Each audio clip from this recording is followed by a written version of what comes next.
to the build. As you can see above and behind me, I've been working on installing strapping throughout the project. And if you're not from New England, you're probably saying, what the heck is that stuff on the ceiling? Strapping serves a lot of great purposes, most of which come into play when it comes to installing blueboard. Again, for those who aren't from New England, that may also seem a little strange. We install blueboard and plaster here rather than installing drywall. Sometimes the bottom of floor joists can be a little bit inconsistent, and running a piece of strapping across the bottom of them can help take care of some of those dips and lumps and bumps. So it can help even out the ceiling a little bit, but also when you're installing the strapping, it can actually intentionally be shimmed down or built down to accommodate for a ceiling that is just plain out of level and you're looking to level it. Or even if you just had some, again, inconsistencies that you needed to take care of with shimming, the ceiling level or surface can be brought down to be level and flat with the rest of the ceiling. Strapping's true colors really show when it comes to installing the blueboard. It provides a much larger target to hit behind the board, but also gives you more surface area when you're joining two, and it's got a few other tricks up its sleeve.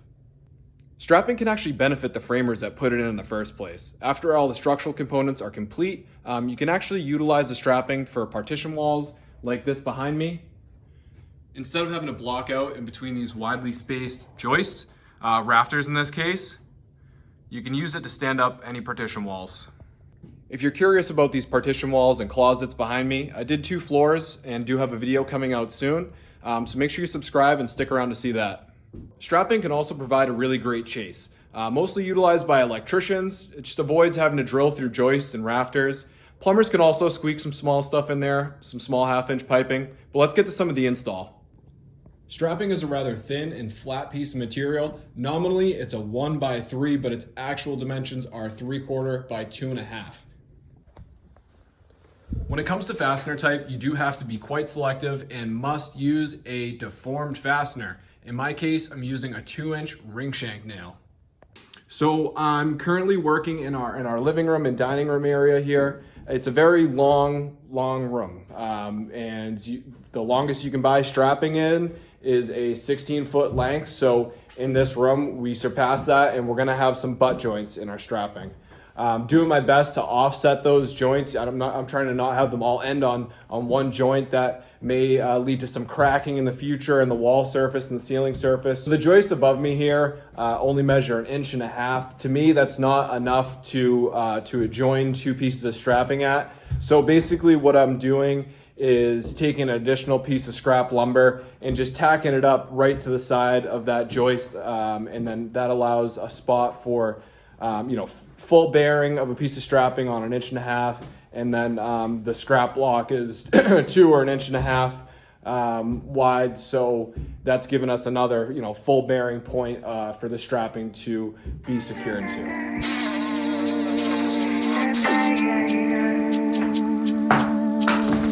Dead battery.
Have to pay attention to your product, because here we go, there was just a big knot there, and basically rendered this piece useless, especially if that fell in between 2 joists and you get a ceiling hanging from it. It's probably going to do you a disservice. So just trying to catch stuff like that, being mindful of it. I'm still going to use the longer piece somewhere else, but you got to pay attention when you're doing this. Also, I'm not just slapping these up and eyeballing it. I got chalk line snapped, everything measured out. It was already done here when I started filming. So when I do the kitchen over here, I'll show you how I'm laying out and what to look out for, what to be mindful of, and then we'll do that all in the kitchen. We'll do layout. So living and dining room is completely strapped. One thing I do have to fix over here is when I set this LVL beam, I don't know, I must have set it just a tad low or something's messed up somewhere, but I'm gonna try to take a little bit off of these, off some of the strapping here, just to try to plane that out, make it disappear, and then hopefully when it comes to mud everything, plaster everything, they'll be able to work their magic, make it look beautiful. When I already knew about this problem a while ago when I was actually like nailing these pieces of strapping up. I really made sure that the nail was set pretty deep. I also went back and used the nail set and hit a few of them just a little bit lower to make sure that I'm not going to destroy the blades on my planer.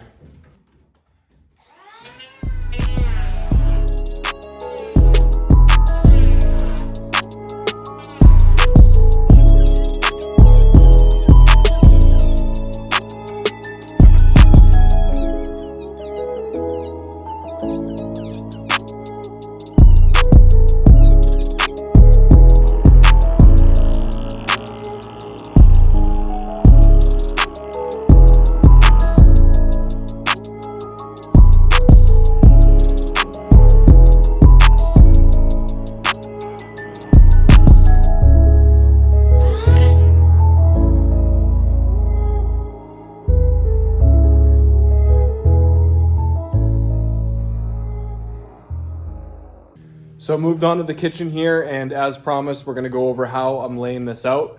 First off, I do have to take care of some backing for the strapping. It's essentially the same thing as having backing for drywall. It's just a place to secure the strapping to. I'll show you. Basically, it's along this wall here. The rafter is just flush with the wall essentially, and then in this hallway, short little hallway, a few things to work around. Water line, tiny bit of electrical, some existing blocking, and then also I just have to be mindful about these holes here that are going to be for some posts for these future handrails. So got all the blocking up, notched around everything we had to, and now I'm going to begin layout. I'm just going to work off this side, just putting this all up in 16 on center increments. So just gonna measure off this wall, get one right underneath this ledger and go from there. It works out pretty good to have one right before these two joist hangers in this micro hallway here. So basically I'll just mark off of this, mark off this ledger, 16, 16, 16, 16, 16, and then I'll do the same on this side, just marking 16s all the way across. And then what I'll do is come back and pop a bunch of screws in on this side at our 16 on centers, and that'll allow me to actually snap a line. So you'll see me snapping all the lines off of this, and then we'll have you'll have perfectly parallel lines going across the ceiling, and you can straighten it. The strapping might be a little curvy, so you can straighten the strapping as you go, and everything will be perfect.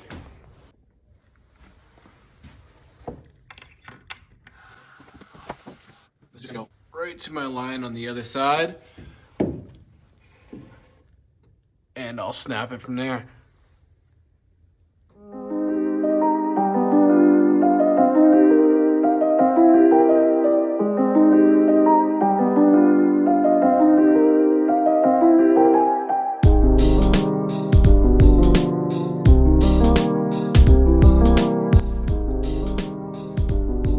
Kitchen's completely done.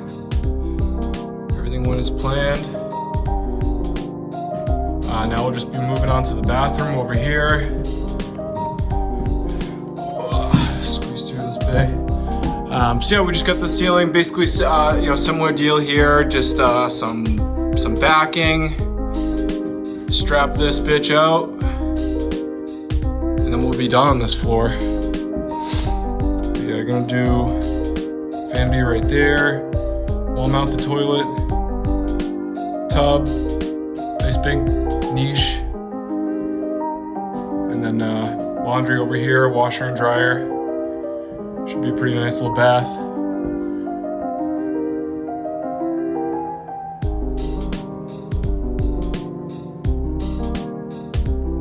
In this part of the home, I have 2 bedrooms here. I call it a tandem bedroom. You walk through one to get to the other. The way I installed the strapping was kind of the quick and dirty way. I usually am very particular about things, but this was just such a time saver. So I did it in this orientation, just staggering them, offsetting the strapping, make the installation a little bit easier. And when it comes to installing the board, it's not going to matter at all, because where they differentiate is going to be a wall there. So the layout's going to completely change when it comes to where you're screwing your board up. It's going to be two different and separate rooms. Below me, I'm going to be installing it the same way. It's the same exact layout. Below me, 2 more bedrooms, and I'm going to do this alike up here. I'm down in the bottom 2 bedrooms. Again, going to be doing the strapping offset, even though I would love to have everything perfectly in line. Especially whereas these walls aren't perfectly in line. These walls are essentially staggered, so one here, this one back, and then on this side, it's actually another step back. These 3 spaces are going to be divided with walls, so installing the strapping offset from each other isn't going to affect anything negatively. So something just popped into my head as I was laying out the next room for strapping, is the way I'm doing it. So I'm using a tape measure and just marking 16s as it goes along the tape, but you might be tempted to cut a piece of material to what you think is the right length and just kind of use that as a guide, as a spacer. But what can happen when you do something like that is called compounding error. So if I put a piece of strapping up and then I use that guide, that spacer, to install the next piece, and I'm a tiny bit off, no big deal. But say I do that several times throughout the room. By the time I make it to the other side, all those small incremental errors can really add up to a big problem. I could get to the other side and it be 2 inches off. So it's important to trust your tape measure and just mark layout that way.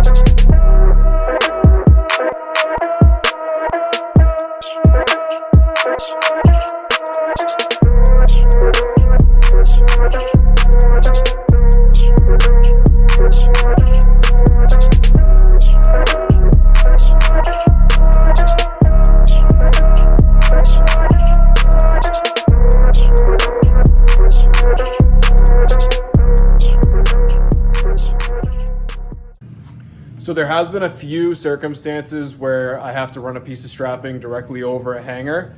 You gotta compensate for that because the hanger protrudes from this is the location where I have to run a piece of strapping over a hanger. But if I was to run a piece of strapping right over that, there'd likely be a bulge in the drywall. So what I'm doing to compensate for the small amount of space that the hanger takes up is just notching out a piece, the strapping where it goes right over that hanger, just kind of taking a Sawzall and removing a little bit of material.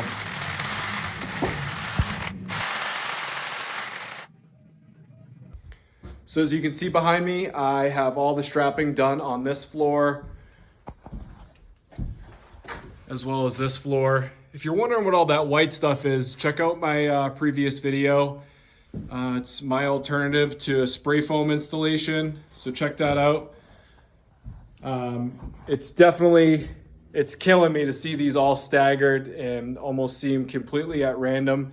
I just keep telling myself that it was a huge time saver, and it's really not going to matter. Hopefully it'll make a little bit more sense once some walls go up and it'll look a little bit more intentional, but for the time being, goddamn does it look ugly. I definitely pride myself on making sure that everything looks as perfect as someone like myself can make it, even though it's going to be covered up and never seen again for the foreseeable future.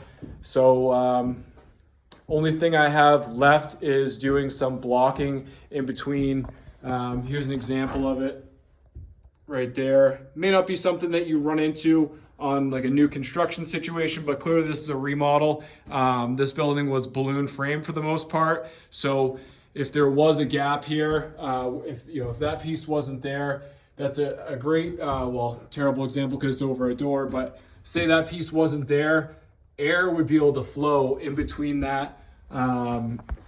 So looking at it from a fire blocking perspective, that could feed a fire with air or let flame actually go from wall system into the floor system.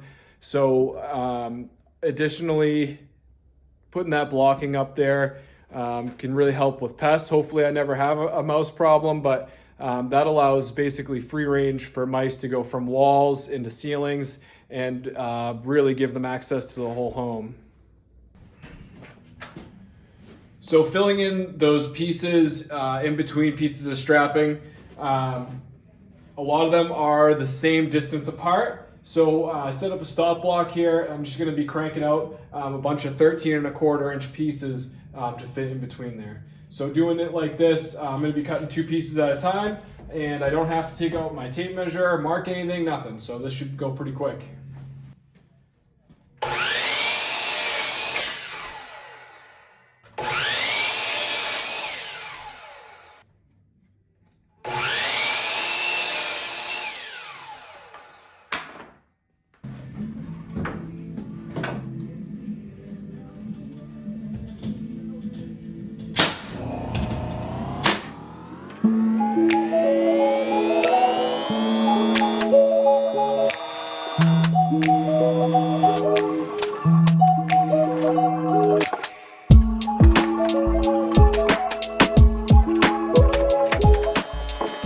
So that's a wrap on strapping, at least for now. Do have some other small areas to take care of.